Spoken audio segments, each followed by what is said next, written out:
Welcome to Pax Britannica. Season 2, Episode 47, Inchiquin and Broghill.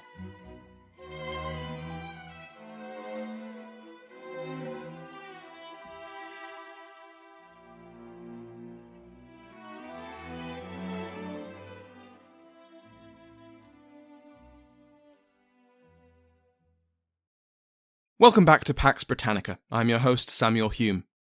Before we begin today, I'd like to thank my Patreon House of Lords, which has seen some changes. Bell, Lord Williams, has ascended to the Earldom of Carrick. Neil Johnson has ascended to the Earl of Camberwara.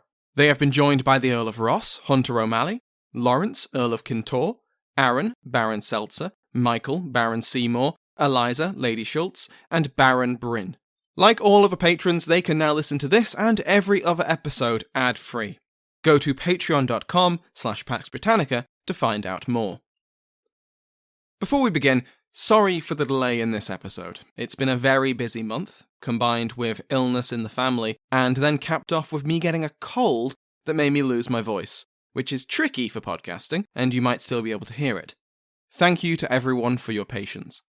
Last time, we finished our mini-series on the East Anglian witch hunts, the largest English witch panic in history. Sparked by a single accusation in the Essex village of Manningtree, the witch panic spread throughout the region from 1644 until around 1647. Hundreds of people, mostly women but also some men and children, were accused of conjuring spirits, making deals with the devil, and causing harm through maleficium. The most famous, or infamous, individual involved in the East Anglian trials is the Witchfinder General, Matthew Hopkins, alongside his colleague John Stern. The two men led their retinues of professional watchers, searchers, and prickers throughout the region, offering their esteemed services to those communities they passed. For those services, they demanded a humble fee, which was often so high that more than one parish was left struggling with debt. However, gradually, the opposition to the witch hunt grew to the point where the witch-finders had to justify themselves to the public, to argue that witch beliefs were not superstitious, that their means of extracting confession weren't torture, and that their fees were not extortionate. Neither Hopkins nor Stern managed to do so. Hopkins died young, from an illness he likely caught when visiting one of the disease-ridden dungeons his suspects were kept in. Stern spent the next few years, and any fortune he'd earned from his witch-hunting days, fending off lawyers representing the communities he had helped. Now we return to the big picture, and to Ireland. We last left Ireland as King Charles, through his leading representative in the kingdom, the Marquis of Ormond, James Butler, signed the Cessation of Arms with the Irish Confederacy. This had not gone down well in England or Scotland, or among Protestants in Ireland. This isn't hugely surprising. In the King's British kingdoms, the Confederacy was seen as just a presentable face for the outrageous and barbarous violence of the Irish Rebellion. If you recall, the printers had had a field day reporting, exaggerating, or just completely inventing atrocities which the Irish rebels had committed in the uprising. Now, just a few years later, the king was agreeing to a truce to better fight Parliament in England.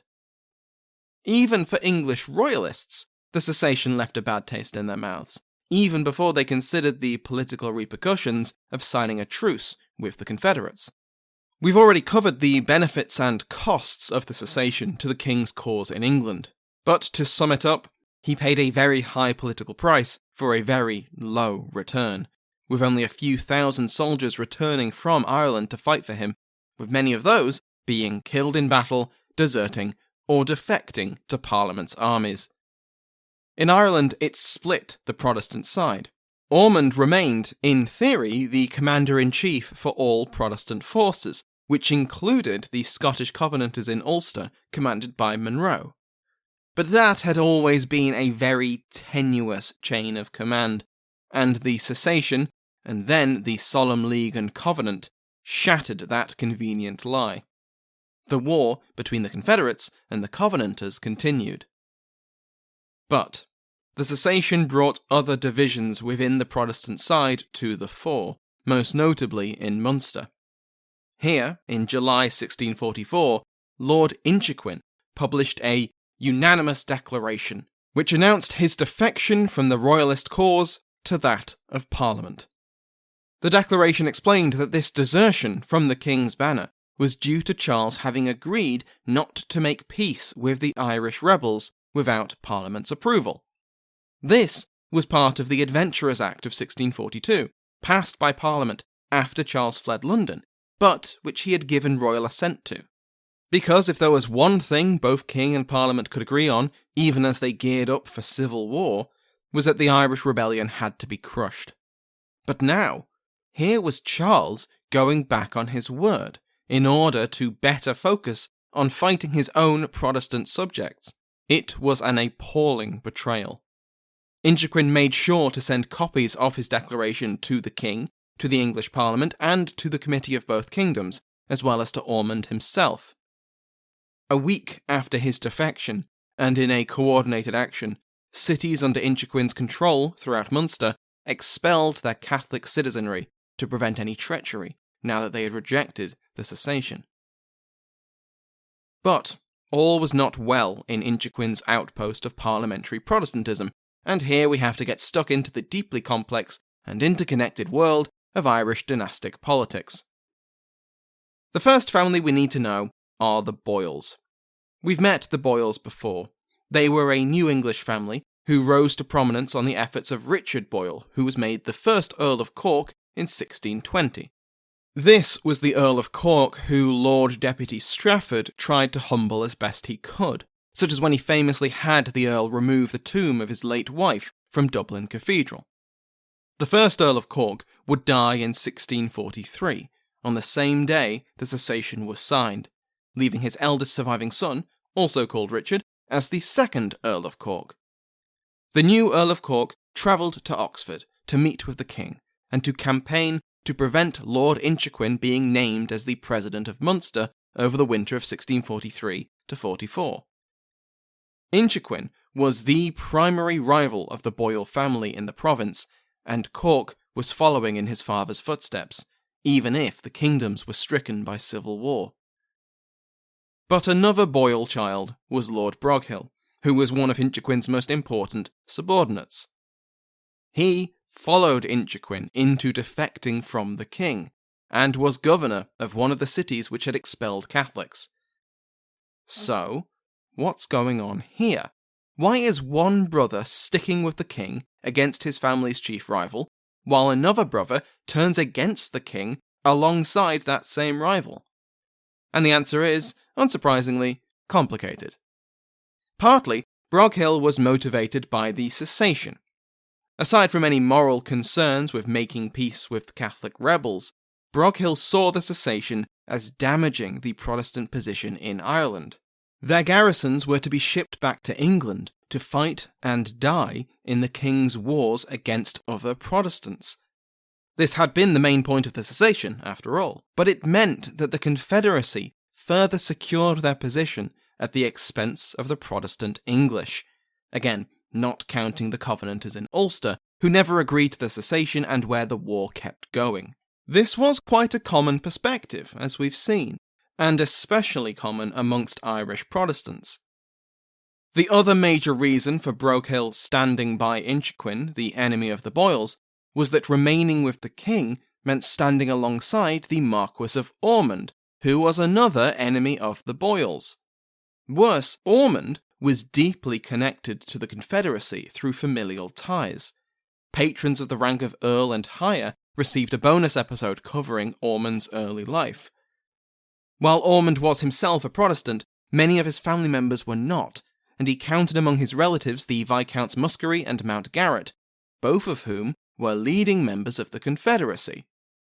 Could he really be trusted to lead the Protestant cause in Ireland? And even if he could he be trusted with the future of the Boyles? Closer ties to England and to the English Parliament was the best way to secure Protestantism and the Boyle family in Ireland, as Broghill saw it. In a way, both the new Earl of Cork and his brother, Lord Broghill, were continuing their father's legacy, just in different ways. Cork, like his father, placed service to the crown and the security of his family's position in Munster as his top priority, even if it meant standing by a deeply unpleasant cessation. Broghill, like his father, placed his Protestant faith and the security of his family's position in Ireland as his top priority, even if it meant standing by the deeply unpleasant Inchiquin. Where the first Earl of Cork had been able to pursue both priorities at once, he had lived in much, much simpler times. His sons had to pick and choose.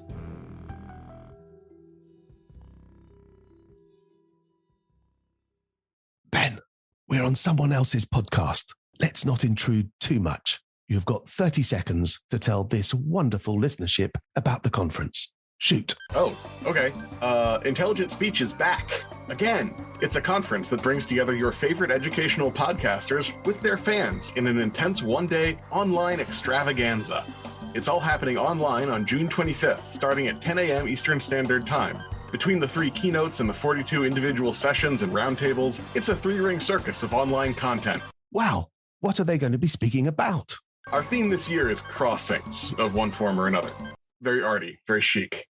Amazing. Where can people get tickets? Intelligent Speech Conference, all one word, .com. And tickets are $30, but if you act now, you will get the early bird special of $20. And if you use this show's promo code, which hopefully the host will shortly provide, you will save an additional 10%. Wow! Cue rousing music.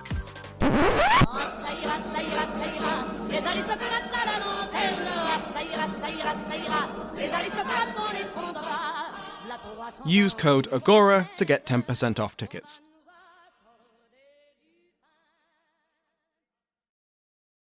Broghill was not about to bury the hatchet with Inchiquin. Far from it.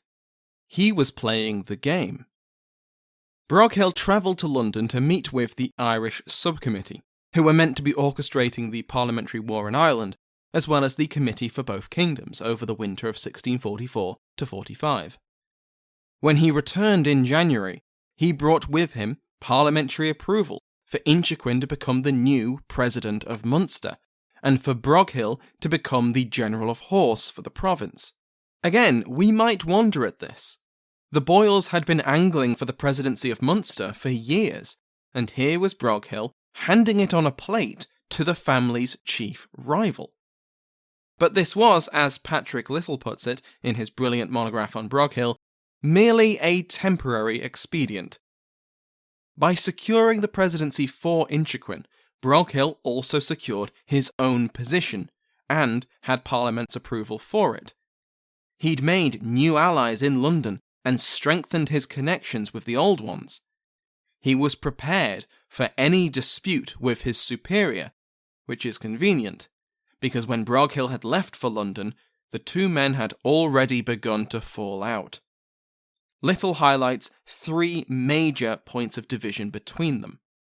Firstly, Inchiquin's willingness to negotiate with both the Confederacy and Ormond.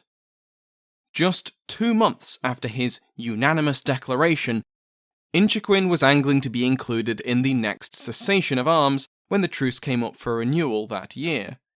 Ormond was keen, but the Confederacy officially refused to include Inchiquin's forces while he still received aid from the English Parliament. After all, Inchiquin had only just made a big deal about repudiating the cessation. But as we mentioned before, Ormond had connections with the Confederacy, and his brother-in-law, Viscount Muskerry, agreed a deal with Inchiquin before Christmas that year. Now, we can partly understand Inchiquin's backpedaling on the grounds that he was incredibly isolated and vulnerable to Confederate attack. Supplies from the English Parliament had been slow to arrive, and the realization that he now stood alone against the Confederacy probably did a great deal to push Inchiquin back towards jaw rather than war. Even when attacked by Confederate forces in February, Inchiquin remained committed to warding off the Catholics through negotiation. He even tried to get in on the peace discussions being held between the King's agents, including Ormond, and the Confederacy in the summer of 1645, though that didn't happen. We can only imagine Broghill's reaction to all of this. As Little puts it, quote, "The mere fact that Parliament's Lord President of Munster was prepared to discuss unilateral deals with the King's Lord Lieutenant reveals the ideological distance that had grown between Inchiquin and that convinced parliamentarian, Lord Broghill, by the autumn of 1645. Little points out that Inchiquin must have been aware of his subordinates' opposition to this strategy, as his diplomatic efforts were most active when, coincidentally, Broghill was away, either in England or elsewhere in Ireland. The second major cause of division between the two men was the Solemn League and Covenant. Broghill had quickly imposed the oath on his men once he defected from the Royalist side, but Inchiquin, eyeing the dangerous military situation and wanting to avoid an immediate attack, issued a declaration, essentially criticising the rash behaviour of his subordinate. Both men were viewing the same problem, their weakness in the face of Confederate strength, and coming to different conclusions. Inchiquin wanted to delay any Irish attack until parliamentary supplies and reinforcements could arrive, and signing the Solemn League and Covenant would almost certainly invite an attack before any ships set sail from England.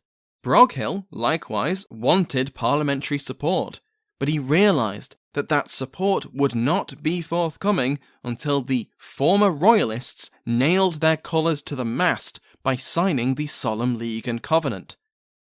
They were both pulling in opposite directions, and so they went nowhere. Inchiquin's lukewarm position only partly fended off the Confederates, and suspicions of his loyalty to Parliament meant that few supplies were sent. The issue of the oath just kept coming up. In November 1644, Parliament eventually sent an agent to Munster to settle once and for all whether Inchiquin had taken the Covenant. Somehow, Inchiquin managed to either lie or otherwise avoid the question. In April 1645, the Committee for Both Kingdoms ordered an investigation into which of their officers had taken the Solemn League and Covenant as instructed. This list included Broghill, but not Inchiquin. A clerical error, perhaps? Did Inchiquin just forget to fill out the forms and post them back? Not according to an intercepted letter from the Royalist Earl of Digby, sent to Ormond, which expressed the hope that Inchiquin could be won back to the Royalist side. Why would the Royalists have this hope if Inchiquin had sincerely taken the Solemn League and Covenant? Money and supplies which had been allocated to Munster and Inchiquin were now held back. The only supplies which were sent came at the personal intervention of Broghill, who was, in Parliament's eyes, far more trustworthy. The third major cause for tension between the two men, and one which will come to dominate their relationship, was a growing trend within the Protestant Irish community, shared with the political scene in England. Factions, which had increasingly drawn further apart on religious and political issues. These were the Presbyterian and Independent factions, which we mentioned during our episodes on the Solemn League and Covenant, and which we'll talk much more about in an English context in a soon-to-come episode. As a reminder, the Presbyterian faction desired negotiation and compromise with Charles, and to, as the name suggests, institute a Presbyterian Calvinist church in England as well as Ireland.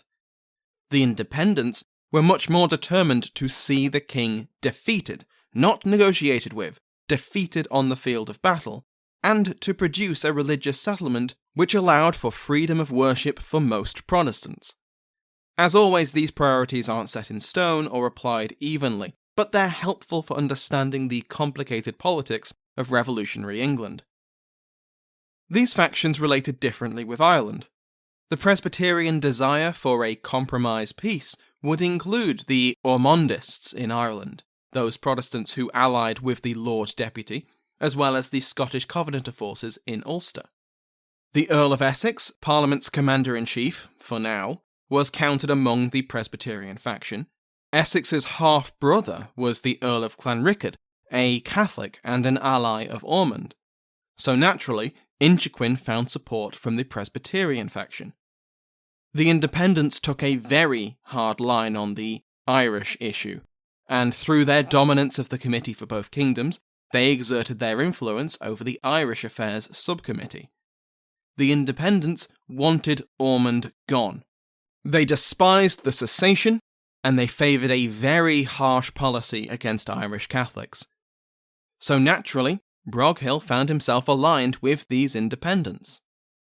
Little groups Broghill alongside zealous colonial administrators like ex-Lord Justice Parsons and Sir John Temple, christening them as the Irish Independents, and highlighting that many of these Irish independents had been aligned with the first Earl of Cork in the decades before the rebellion.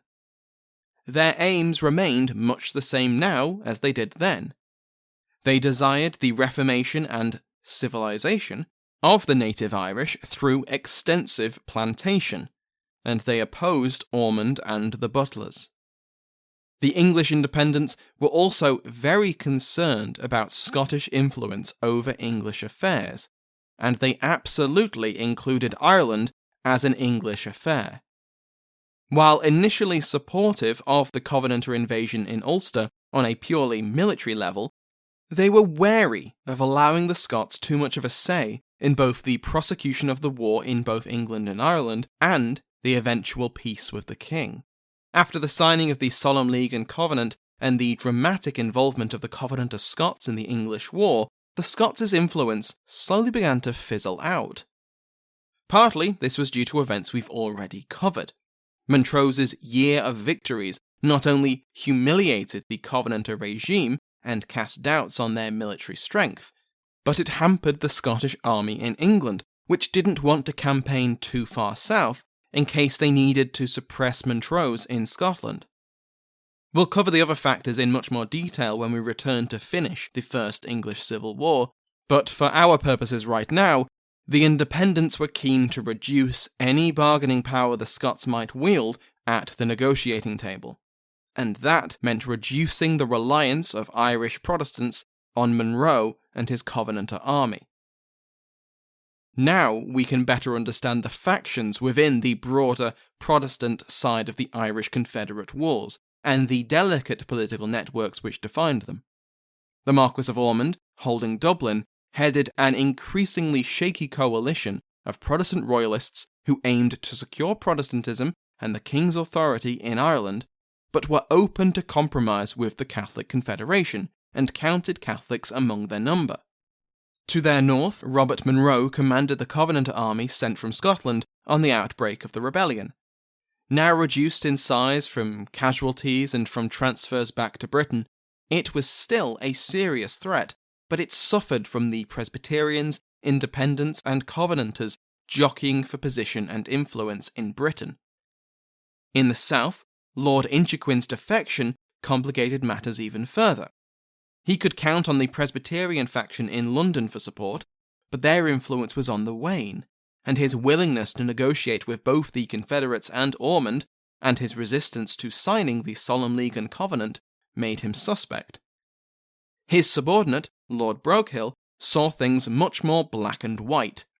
The cessation was a mistake, Ormond was untrustworthy, and negotiating with the Confederacy was a betrayal of Protestantism. His dislike of Inchiquin, initially for reasons of familial rivalry, soon gained a personal element with the Lord President's endless wavering and backsliding. Broghill found his support in London from the Independents. So, the Protestant side of the Irish Confederate Wars is a bit of a mess.